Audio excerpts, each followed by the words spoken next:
Ah, mon enfance. À l'époque, on pêchait de magnifiques poissons avec mes parents, mais ils deviennent de plus en plus rares. Aujourd'hui, on ne les observe presque plus. C'est dommage. Moi aussi, j'aurais aimé connaître ces pêches miraculeuses dont tu parles toujours. Mais les choses changent et c'est peut-être normal. Bon, allez, aide-moi à remonter la palangre pour voir ce que la mer nous a laissé pour le repas de ce soir.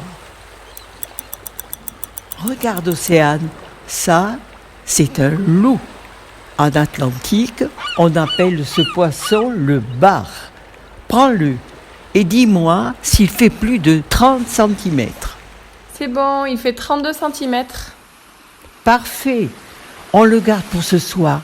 C'est un très bon poisson. Oh, je ne les ai encore jamais vus, ceux-là. Oui, mais je crois que les pêcheurs du coin m'en ont parlé. Alors ça doit être une rascasse volante. Les pêcheurs les retrouvent de plus en plus souvent en Méditerranée. Mais tu vois, ils proviennent de régions exotiques, beaucoup plus au sud d'ici. Et ça étonne les pêcheurs, et moi avec. Regardons sur Internet si on ne trouve pas plus d'infos sur ces espèces exotiques.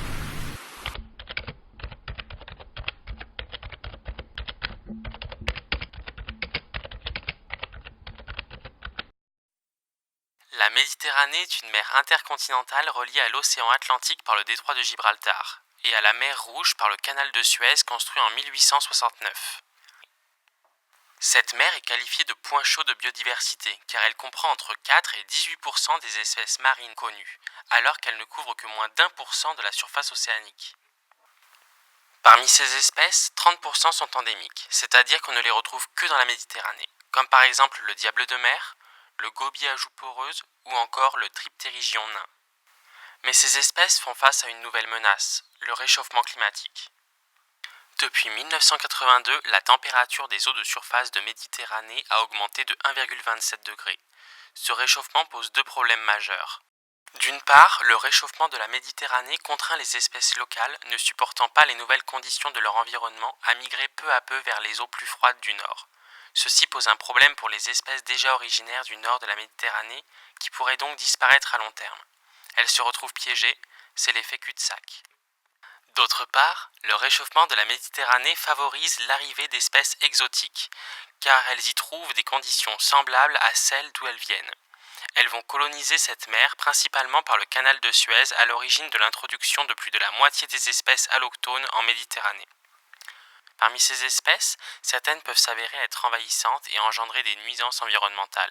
C'est pourquoi les scientifiques les étudient de près afin de comprendre quel rôle elles vont avoir dans leur nouvel environnement et quelles seront les conséquences. Un groupe de chercheurs de l'Université de Montpellier étudie activement deux espèces de poissons-lapins, Siganus rivulatus et Siganus luridus. Ces espèces exotiques herbivores s'attaquent aux herbiers et aux algues marines. Elles entraînent la disparition du couvert végétal, puis la disparition de ses habitants tels que les invertébrés, dont se nourrissent certains carnivores. Les chercheurs tentent de prédire les futures aires de distribution du poisson-lapin et des espèces exotiques en général, ainsi que leurs impacts sur la biodiversité, mais à cause des nombreux facteurs biologiques à prendre en compte en plus des facteurs climatiques, cela reste très compliqué. Une chose est sûre, à l'heure actuelle, il est impossible de lutter contre les espèces exotiques en Méditerranée. Tiens, regarde, ces poissons sont en train de dévorer les herbiers. Mais attends, je ne crois pas reconnaître cette espèce. Regarde, ils ont la même forme et les mêmes couleurs que les poissons de la vidéo qu'on vient de regarder. Ce ne seraient pas des poissons lapins par hasard? Ah, tu as peut-être raison, Océane. Ils ont de sacrées dents. Pas étonnant qu'ils dévorent les herbiers en un clin d'œil. Je prends une photo pour l'envoyer aux chercheurs qui travaillent sur l'invasion de ces poissons. Ça pourrait peut-être les aider de savoir qu'on en a trouvé ici. Très bonne idée.